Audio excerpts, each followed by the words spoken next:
आप दुनिया में जहाँ चाहे रहिए, ये ज़मीन खुदा की ज़मीन है। अब खुदा का पैगाम पहुँचाइए, लोगों को बताइए कि आपके पास कितनी गैर मामूली चीज़ है और खुदा की आखिरी किताब आपके पास है, उसको लोगों तक पहुँचाइए। आला अखलाक का नमूना बनकर रहिए जहाँ चाहे रहिए। जो बात कुरान मजीद ने कही है वो ये है कि अगर किसी जगह परसिक्यूशन शुरू हो जाए, यानी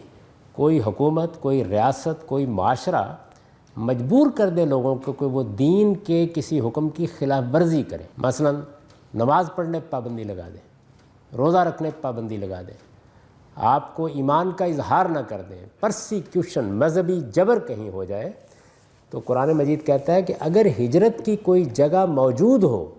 और वहाँ आपको आने की दावत दी जा रही हो, तो फिर परसिक्यूशन के माहौल से निकल के वहाँ चले जाना चाहिए। ये बात है जो कही गई है, इससे ज़ायद या इससे कम कोई बात नहीं कही गई।